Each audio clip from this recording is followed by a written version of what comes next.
your TV is really good during the regular season. You got NDT, you got BTN, all on a lot. Then you get to the tournament, and it's not as good. What do you think it would be like for Nebraska volleyball if you had the TV coverage of the women's basketball tournament those first 2 or 3 weeks of the tournament? Well, that's, we need to get there, and you've heard all that. This will be, like I said in my the earlier press conference, this should be something that could help propel us. I mean, we're setting a new standard here for volleyball. The NCAA needs to follow. The NCAA controls ESPN, how they film that or how they televise that. So this should be a stepping stone. Like, hey, volleyball is here, and we need to keep growing it. And instead of nickel and diming it, which they've been doing in the past. Whose job is it to get better TV for the NCAA tournament? I think the championship committee. That's those people on that for the NCAA. I mean, they're the ones that make all those decisions and negotiate. Maybe the Big Ten has some power in that too. I don't know. But I also, the other part of this is, we're now, NET is not going to be able to do as many matches as they have in the past during the fall if you follow that. So there's another story there because the Big Ten's doing more and they don't want Nebraska doing their own thing, I guess. So I know there's going to be some people hot about that because I think we're gonna have some matches that aren't even televised, or it'll be the student-run thing, and which means Lauren and JB are going to get more listeners. What's the best case scenario for how that works with Kinsey and or Kennedy and Nicklin at center and some sort of DS? What's the best case scenario for how that goes over the next? Best case is Kennedy's a starting center and Nicklin goes into a defensive specialist role or serving passer defensive role, which is as good as defensive players I've ever had at Nebraska. So we could really take advantage of her there, and it's Kennedy's time for her now. When we recruited her to come here, and at the time there was no COVID, and Nicklin's accepted that, and so Kennedy's going to get her shot. Or is Brian and Joe saying she's been healthy this summer? She's made it through all the workouts, work camps, everything. So she's worked hard, and got to keep her fingers crossed. Practice opens up next week. What position group is Nicklin going to do the work with? We'll have her do both, and but when we do team stuff, the plan will be for her to be in that defensive specialist role, but she'll still train with the setters. Does she kind of fit into that Kayla role or right back, because that's where she would play? That would be a logical choice. Again, it's going to depend on what system we run, but that would be. I mean, Nicklin can play anywhere. I can tell you that right now. Yeah. I mean, anywhere in the back row. So, but she's going to have to prove it, and I know she's been working on passing. That's the most important thing. But I've never had a setter that wasn't a great passer, because the hand-eye, they just. I mean, I tried to talk my daughter Lauren to be a national team libero. I mean, she would have been a phenomenal libero, but she played pro as a setter and then was over. But look at Kayla Banworth was a setter. Justine Orantes was a setter, and we converted them to liberos, and look how they did pretty good. I think Kayla just got frustrated by that whole process. Do you think that was part of it? I don't know. Is it war on? I think this is a NIL poisons people's minds. I've seen, and I think when you don't have a strong motivation to come back, and a lot of these super seniors, they're using that fifth year, like, oh, I got an extra year, so I'm just going to go somewhere fun, do this or that. But I don't know what's going through her mind. It has been confusing and dipped back and forth, but we've had it worked out since May, and she was here all summer. So you tell me, I don't know. When did you know that she would enter the transfer portal? Was there a conversation between you and her? No. She told me she was finished, and I asked her if I could help her with the pro contracts, and got her set up with some agents, and that went on for a few days. Next thing I know, they send you a letter saying like, so and so entered the portal. And I said, well, what happened to May 1st? Because you have to go in by May 1st, but like anything, there's loopholes, and there's loopholes. Day is the NCAA sends you a letter. Our compliance people. Yeah. that being said, how valuable is it going to be to have someone like Caitlin with 2 freshmen alongside her battling for that spot? Well, that'll be great, but those 2 freshmen are talented, and they've got a killer instinct. I've seen it. I told you guys, I told somebody that today. I've done so many interviews, but those two freshmen are not your typical freshmen. They are here to play and to compete, and like I said, both of them are coming off of USA teams where they won.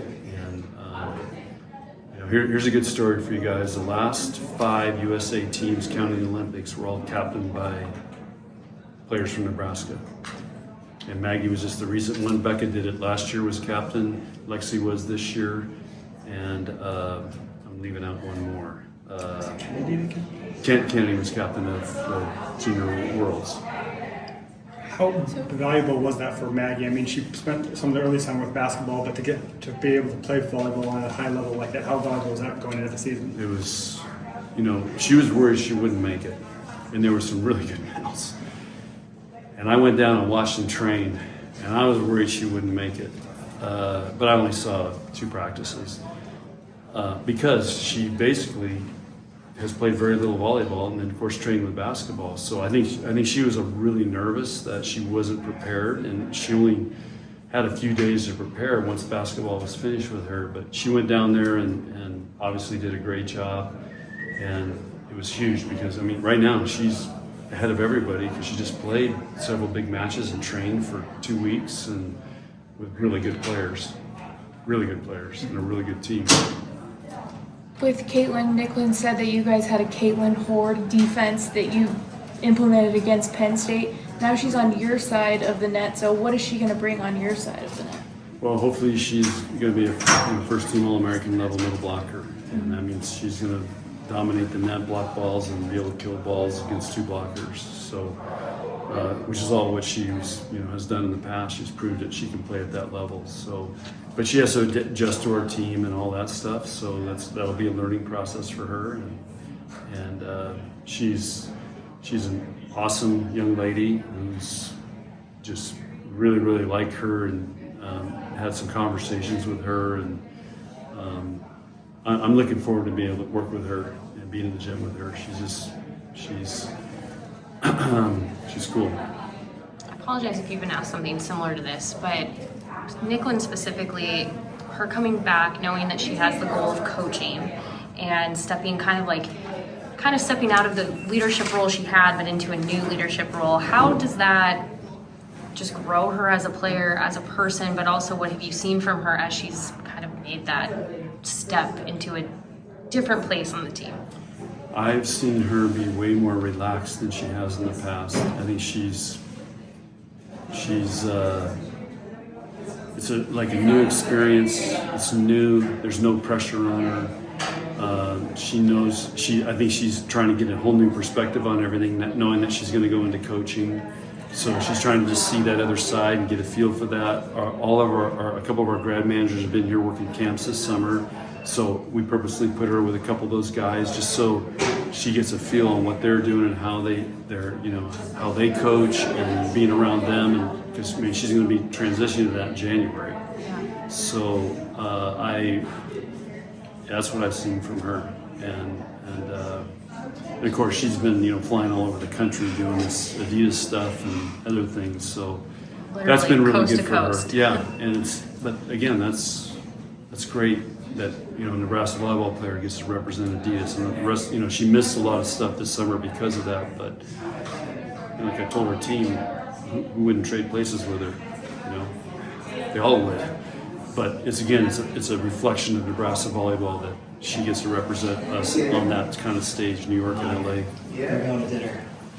I'm taking the train. With Kayla not coming back, you have an open scholarship left for this season. Are there any plans to do anything to do with that? I haven't. I haven't decided yet how we're going to do that. Are you going to take the penalty this year or next year? It would have been next year. How common is that, other than like a rule violation? It's not. Have you ever had one? No. Last year, Whitney got the nickname Big Hit Wit, and she told me recently she's trying to expand that nickname to Smart Hit Wit. So, Love it. you know, Oh. how do you She feel told about you that? that? Yeah. Yeah. Smart Hit Wit. Are you jumping on board? Love it. Thank you. I'm going to be all over that. You just gave me a great mindset builder for her.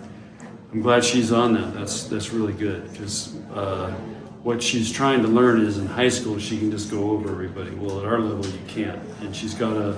If she hits hard every time, they're going to dig it. I mean, Lexi Rodriguez digs it. So you got to move it around, create indecision on the defense. As we say, use the whole court and use the block more. And so that was her challenge, this spring. And we've showed her video like Kelsey Robinson and Jordan, those guys, how creative they are. And so I love it. It's great. What was the most fun or interesting part of the last 7 hours we were here today? There was a very powerful moment with Emily Eamon, whatever that was, whatever Big Ten thing Digital. that was, digital, yeah. She had, you guys have watched The Bachelor show, Okay, well, she had Maddie and I sitting there, and we had to tell, she told us, you gotta, so I had to say why what I appreciate Maddie as a player. And it took off from there and got some heavy, deep questions. Both of us got a little emotional. It was a very powerful moment. But we're just Maddie and I are just looking at each other, answering these questions while they're filming it. That was probably the highlight for me because I said some great things about Maddie. She said some great things about me, and there was an emotional connection. But the thing that might top it all off is the TikTok. They have you clap. So Kenzie and I had to close our eyes and clap at the same time. And I did my horse training. I sent my energy to her, and we nailed it the second time. I guarantee you that nobody else is even going to get close. So that might have been the most epic moment of the day. What's your answer about what you appreciate about Maddie? First of all, I talked about her being a 6 rotation player, and that's a lost art. And people don't, they all just wanted the big hitters, and she does everything really well. But then we talked, they got into some more personal things. So, yeah, hopefully I'm sure they're going to throw it out there at some point. What excites you most about this fall?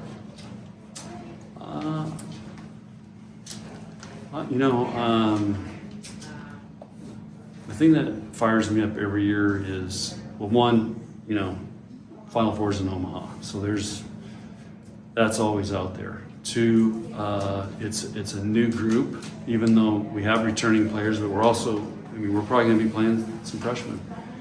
So that's exciting, and just the idea of building this team. We only have a few weeks to do it, but I feel like we've got a great foundation which to start from and build. So I'm excited to see how that all starts unfolding in the gym, and I'm excited to work with our staff. Kelly, and she's done a great job, and Jalen's trying to get here now to develop his role even more with our team and running our block and defense. So I don't know, it's an exciting time of year. I still get fired up, still get butterflies.